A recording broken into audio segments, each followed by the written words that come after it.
My name's Marcus Miller, and I'm Curator of Public Dialogue and Participation at the University of Saskatchewan. We're recording this from Treaty 6 territory at homeland of Métis.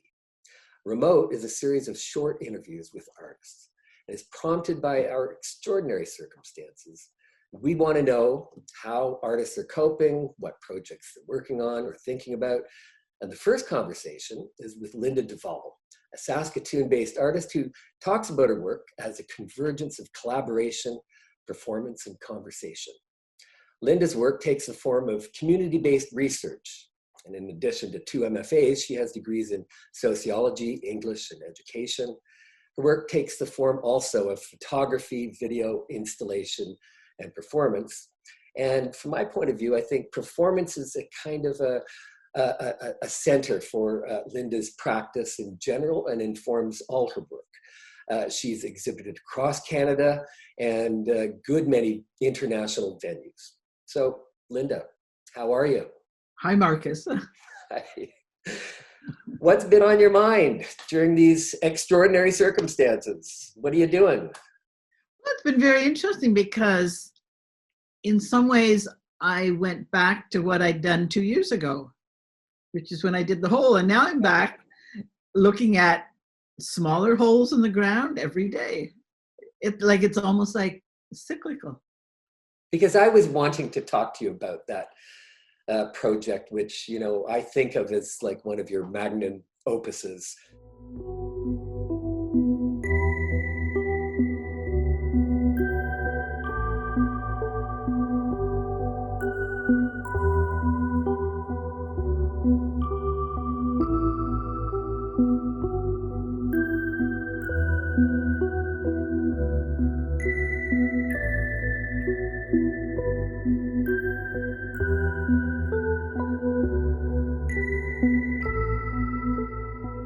You've done a lot of epic works, and this is certainly one of them. And I think it's one that you're you started it, you know, quite a while ago in different iterations. But when I became aware of it, it was, you know, for that residency in 2017, where you sort of issued a global call for a residency that would take place in a 6-foot hole that you had excavated on your acreage. Your acreage is about an hour's drive from Saskatoon. So tell us about that.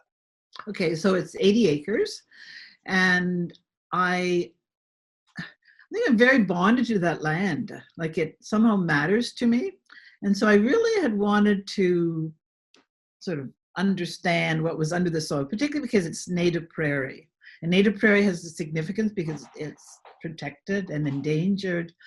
And part of its significance is that the roots grow down at least 6 feet. So I wanted to dig a hole so I could see a cross section of all these roots. So this land had never been tilled or farmed? Never been tilled. It's zoned non-arable. And it's zoned non-arable because it's solid sand, and it doesn't hold the moisture. But part of the grasslands is that these roots go down, you know, like endlessly. They go down more than 6 feet. And so they keep on, you know, as a carbon sink is crucial, probably more crucial than forests, because forests can burn down. And when we have fires in the prairies, the plants just come back, the native prairie. So that's where I'm living. And there's all sorts of interesting factors about that, about what grows, what doesn't grow. And so quite a few years ago, I dug this big hole. And it was to look at the roots. And I do look at the roots, but I actually love just being in the hole. There's something about being surrounded by sand, and it's total silence, no internet. And so I did a few things. I did one with the dog the first day, because I was paying attention to how a dog examines it compared to what I was doing to examine it. And part of doing anything like that is trusting your instincts. Like just saying that this is something that matters to me. And I didn't see it as an art project. It was something that, and it wasn't for another few years. But I used to, you know, admit that I had this hole, and so gradually got out there. So I did a piece in Toronto, which was a hole that was with Art Spin, and so it was 500 people and a choir. The night before the real event, and it was one night event. The night before, it was just a choir and the curator Rui and I, and it was like so amazing. And then the actual event was terrifying because you had to worry about everybody, whether they climbed the walls, whether the walls would fall in, just everything. So it was a giant hole that you excavated. It was in the city where the MOCA is now in Toronto. Yes. And it held 500 people. It was probably slightly more. And everybody trooped in, and then and the choir was interspersed with the people. So people didn't know there was a choir. And it was an event where you just come, you bicycle to it. And then gradually this choir started to make earthy sounds.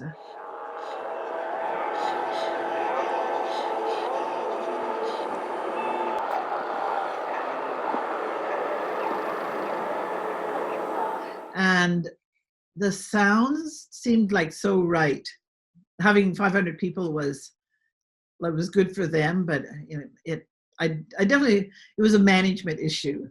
Like, how do you keep everybody contained? And then they actually went out of the hole, and an opera singer climbed a hill behind of rocks, and then there was this call and response.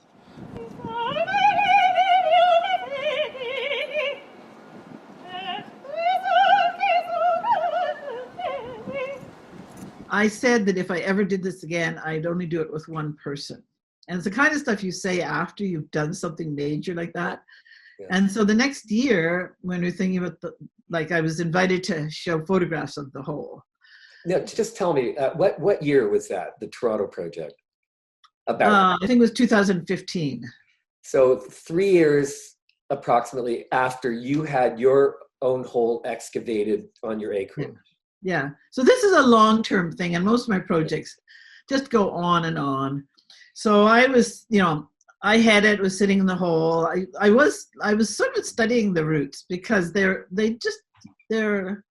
hold the soil in too. And so the first foot is actually, it isn't sand, it's sort of composted roots. I'm asking you about this. It's really interesting to think about these two projects together because they seem very different in your motive for this. I mean, the Toronto iteration is very social. It's staged, right? You've got the choir and the call and the response and all.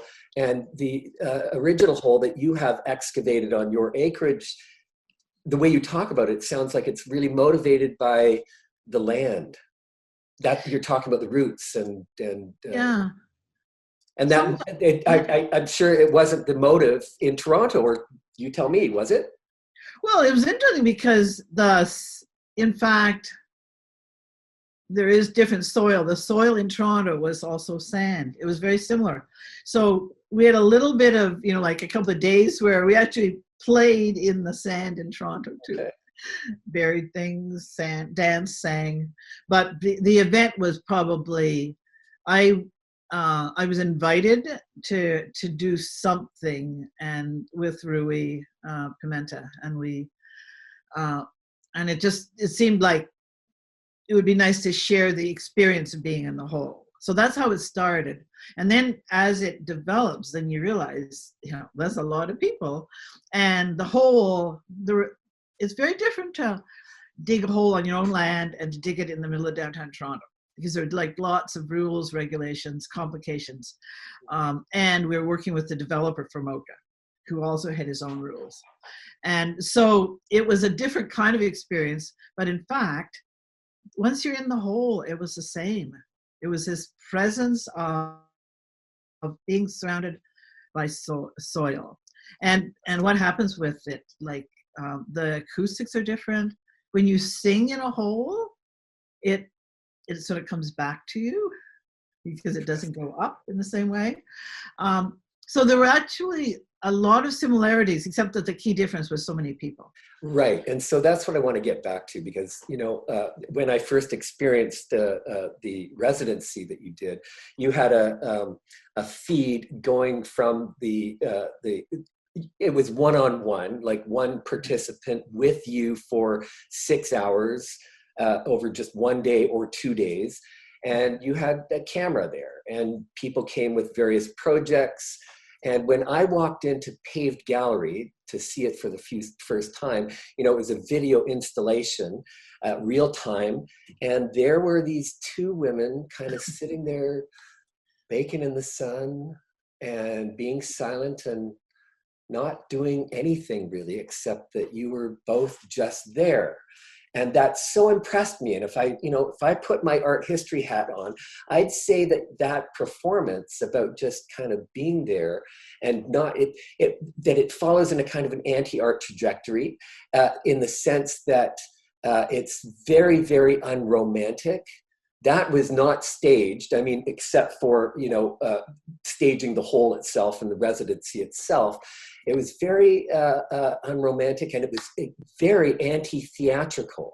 So what happened kind of felt improvised to me in many ways, and that you got together with strangers. Some of these people you might have known a bit, but for the most part, I think they were strangers. And the artifice that you set up, the whole itself, that concocted situation, seemed like a tactic to unearth authentic performances with people, things that might have been unintended or involuntary. I think you're saying some really crucial things, and things that maybe I wasn't aware of when I started it. So every day, we'd have breakfast, then we'd walk down to the hole. And it was the same time as the gallery started. So we went on gallery hours, 11 till 5, 6 hours. And I didn't know what people would do. People they had to apply and then sort of say vaguely how they were thinking about it. But in fact, once you got in there and nobody had seen the hole before, they just really often put aside their plans, and we just sat and talked or stand around or were just present with it. And so it wasn't a performance in the traditional sense, but it was responding. But people come with different skills. And that's something that I'm beginning to understand. So sometimes we sang to the sand, sometimes we wrote songs, sometimes we lay in the sand. It was what people knew and were comfortable with and wanted to explore. So there are people who knew birds, which I always thought a big bird was always a hawk. Apparently we have vultures around. So it was just every day I saw something, I learned something new about the whole myself in parallel with the person who was experiencing the whole. And that was a phenomenal gift to just be there. And 6 hours is a long time, so it's sort of open-ended. And after, a few hours, you don't notice the time anyway. And so we didn't have any internet in the hole. So we didn't have a way to know what time it was. So it ended when the tally light on the camera started flashing. And often, we'd still be there half an hour later, still doing. So even though the camera was there, it wasn't necessarily about the camera. Sometimes we're not in front of the camera. The camera's one place and we're somewhere else. So it's like a non-performance, but we were conscious of the time and the space. Yeah. I was so impressed with that project. And it seems to be like very much an ongoing thing. And I just want to ask you one more thing now about the whole, because I'm wondering, what are you doing with the whole now? You started out by talking about a few things, or what's the whole doing to you?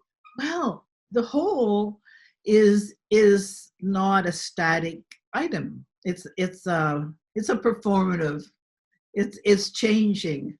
all the time. So it used to have straight walls and a straight floor, and now it's totally curved, and it's because of the wind. So it's got this very organic, natural form.